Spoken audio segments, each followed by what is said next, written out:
Welcome viewers to the Spotlight Show. Today's program is Home Fire Safety. The program is brought to you by the Commission for Children, Youth, and Family from the cities of Farmington and Farmington Hills. I'm Sharon Snodgrass, and I'm really pleased to have with us today Detective Fire Marshal James Wren from the city of Farmington. He not only is a detective for fire investigation, but he also talks to the community about fire prevention. James, it's a pleasure to have you here today, especially since we've had some recent tragedies in the news about fires, and this is the holiday season. So why don't we start with, I'm in my home and there is a fire. What should I do? Well, thanks for having me. First thing I want to tell people to do is to get out. If you have a fire in the home, get out, stay out. If you have an opportunity, we talk about putting the fire out if that's an option. If it's small enough where you can do so without harming yourself, that's definitely an option. Should they get out, stay out, and call 911? Yeah, definitely got to call 911. And it may be a situation where you don't have time to grab your cell phone. Mm-hmm. So run to a neighbor, flag somebody down who's driving by, and get us coming. Mm-hmm. So if the longer it takes for us to get there, the more time fire has to build and spread. Mm-hmm. And what kinds of fires do we find in the home, and how long does it take for the fire to really explode? Well, it's kind of a twofold question. Mm-hmm. Fires can happen anywhere in the home. Could be due to faulty old electrical wiring, mm-hmm. could be a malfunctioning furnace or a fireplace, or a kitchen fire. Mm-hmm. Fires are common everywhere. Everything from a cooking fire that spread mm-hmm. to somebody who recently had a chimney cleaned and they didn't clean it properly, and it's a simple chimney fire. And is there more likelihood of having a fire if you have multiple-story house or one-story house or a wood house? Fires can happen anywhere, mm-hmm. and with the new building materials being used in all of our products in the home, mm-hmm. unfortunately fires spread quicker. It could happen upstairs, could happen downstairs, and mm-hmm. There's not really one way of saying it's more likely going to happen in the basement. Mm-hmm. So the fundamental rule is to get out of the house and stay out of the house. Correct. So maybe we should go next to then, what should we do then to help ourselves to plan ahead if there's a fire? Plan ahead. I call it fire prevention. Fire prevention. Many things we can do. And it starts with being prepared. One of the first things you can do is, if you have a family in the home, is come up with your fire escape plan. What are you going to do in the event of fire? And that's as simple as sitting down with your family. You map out your home. Where are your exits? Is it the front door, the back door? Are the windows in the house? Could those be used as your exit? And it's important to train with these too. We recommend that you train during the day and at night with well-lit conditions and dark conditions. If the fire's been spreading for a while, it could be smoky. And that's why it's important for you to know the layout of your house and where your exits are.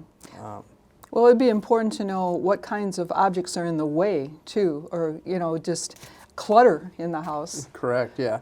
We go out and we inspect businesses yearly to mm-hmm. make sure that their exits are free and clear, that's in the event of emergency, somebody can get out.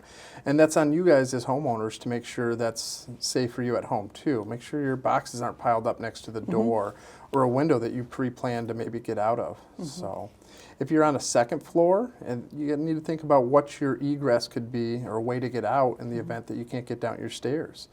I brought with me today one of the fire escape ladders, and basically, if you needed to, you could toss this out your second floor window and climb out there. I see the picture. Right, and it's got instructions in there. There's videos online of how to use it, but maybe when people pre-plan, they haven't thought about if the fire started downstairs, it could block their way to get out. So would you actually take that out of the box and practice with the family? Let someone try it out? If you're comfortable with that, yes, you could practice, or at least make sure everybody knows how to get it out of the box. Make sure your sides aren't taped, or if you keep it under your bed, make sure it's not blocked in by other boxes. Maybe it shouldn't be in the box because the box will catch fire. Hopefully the fire's not that close to you. Mm-hmm. But it's something to think about. You need to have two ways out of the house in every floor, whether it be a window on the first floor, the front door, back door. Make sure you know how to work the locks, because in a dark, smoky environment, is that something you're going to remember how to do? Can I reach the deadbolt? Do I know that it turns left? You want those things to be muscle memory, that it just happens, and you don't have to think about how do I unlock my door in an emergency situation. And things like if the door is hot, that they should have some there, it's going to be hot to touch, or that kind of part of the plan is, what if it's smoky and what if things are hot? Yeah, exactly. So when you're sleeping at night, everybody should be sleeping with a closed bedroom door. And why is that? There's a couple reasons for it. That door stops the spread of fire, and it prevents smoke from coming into your bedroom. If you had to shelter in place in there and wait for the fire department to rescue you, that's going to save you time. It's going to prevent fire from coming in, prevent smoke damage from coming in by literally minutes. I've read some things where you should be careful with like your appliances, like with dryers, space heaters. You should be careful with your furnace, have it maintained.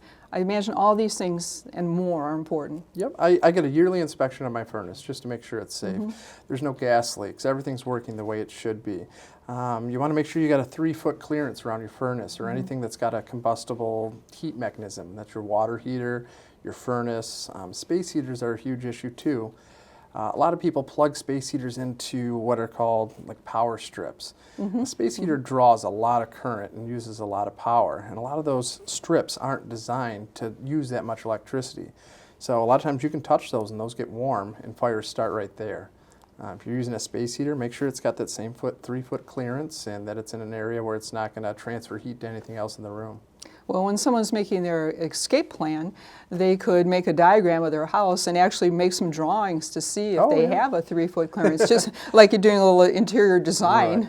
Right. It's all part of your home inspection. If you go to our website, there's a home inspection form on there that tells you what you need to go and check, annually, at least once a year. Some people do it twice a year. And it involves looking at the furnace. Is there anything, did the Christmas decorations get put away wrong? Is it leaning on the furnace? Is it touching the hot water heater?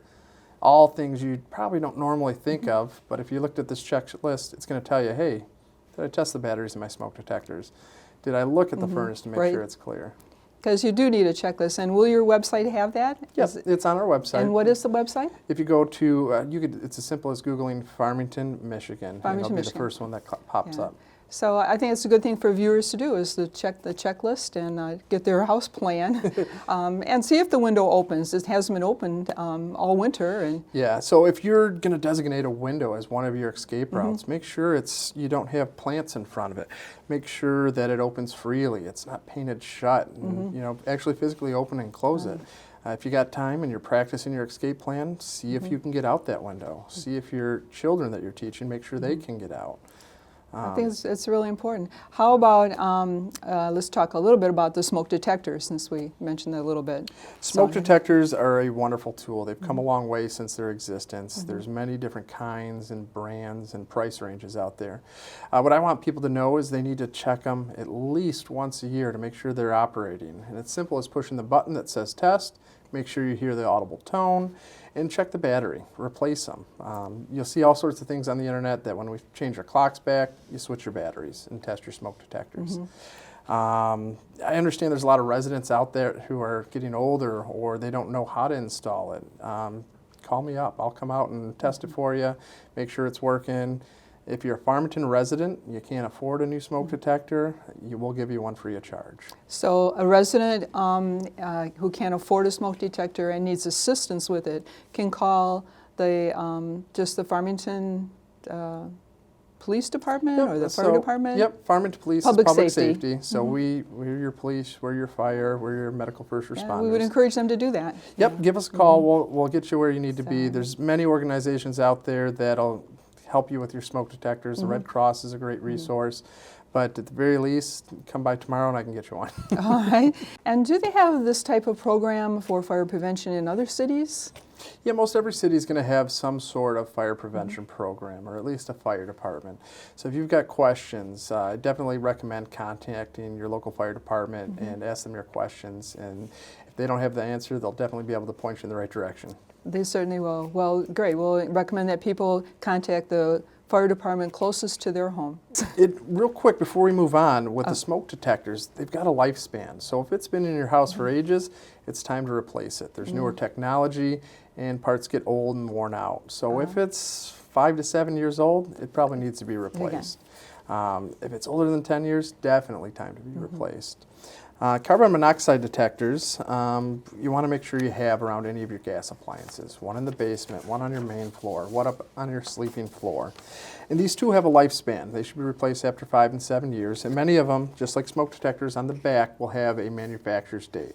You don't want to go off the date that you bought it. You want to go off the date that it was manufactured. So some may actually have an expiration date on the back and say should be replaced by then. Life vial.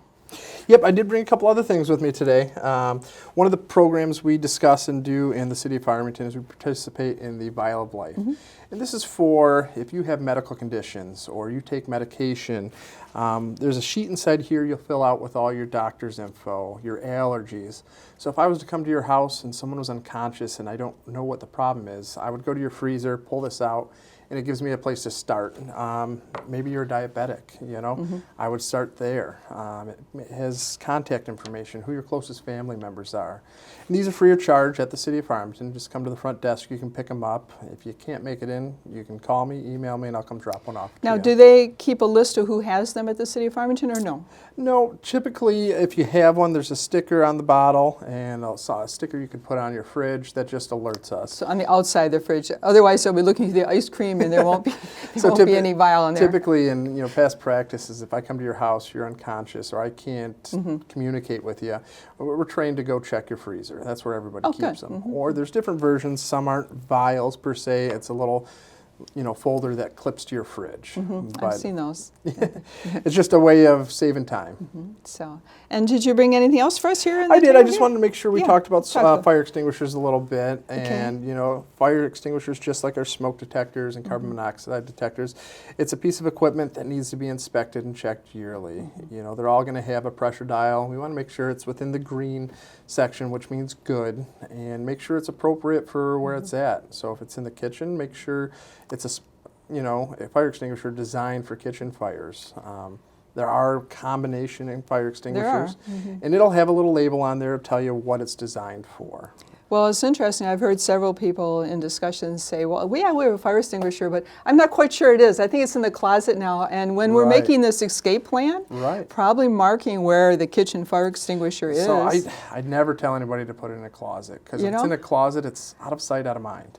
Yeah. So if you all of a sudden have a kitchen fire, if you don't directly see it, I know it can be ugly if you put it out in the open. So you have to see it visually. For sure, but let's say I'm at your house and we're having a dinner party per se, and I happen to be in the kitchen where there's a fire. I don't know that it's in your closet, but if it's out in the open where people can see it. The pan's burning on the stove, somebody else could grab it and use it. Exactly. So make sure you're inspecting it. Make sure it's in an area where everybody knows where it's at. And if you do keep it concealed somewhere in a closet, make sure it's easy to get to. Good suggestions. Last thing I want you to do is have to dig through all the other cleaning products to get it. Right. When I think it's in the back. Oh, it's the other closet. Right, exactly. And if it's in the closet, you're probably not going to remember to check it every year like you do your smoke detectors or your other life safety devices. It's back there behind all the kids' boots and everything. Right. And there's one other thing? Yes, what I brought is one of our Knox boxes, and this is a residential Knox box. And what this is used for is some of our elderly residents or somebody who may have a known medical condition which could incapacitate them. Okay. What it does is it locks a key to your residence inside, and that way, if you called 911 or if you pushed your medical alert device, we have a way to get in and get you help. Does that go on the door then? So this particular model just hangs on the door, and when the door is shut and locked, you can't get it off.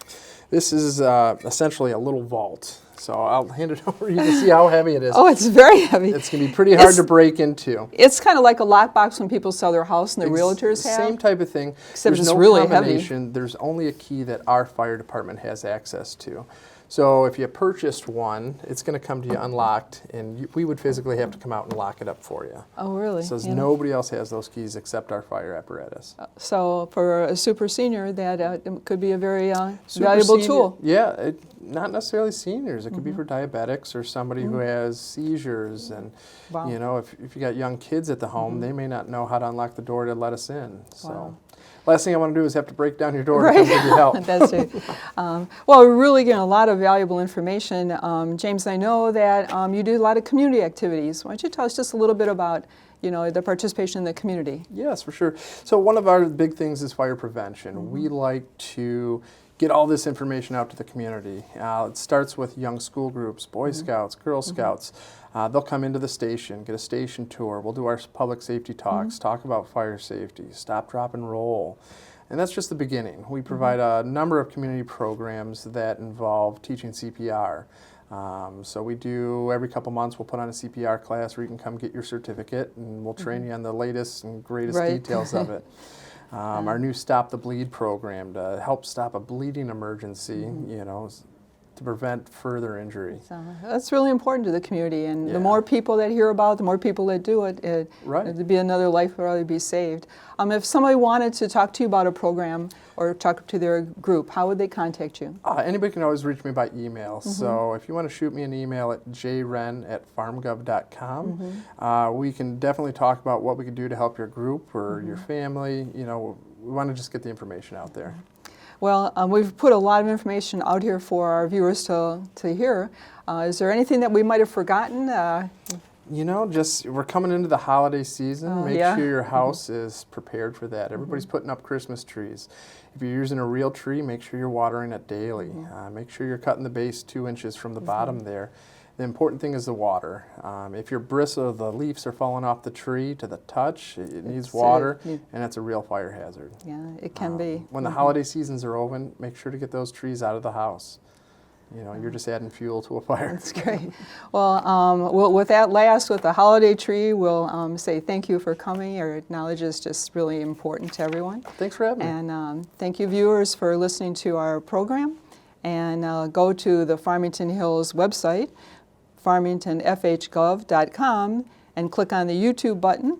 And when you get there, click on video at the top, and you will see all of our programs. We had tummy time, we had vaping, today we have fire prevention and your home, and you also can see it periodically on cable TV. So thanks for watching, and that's all.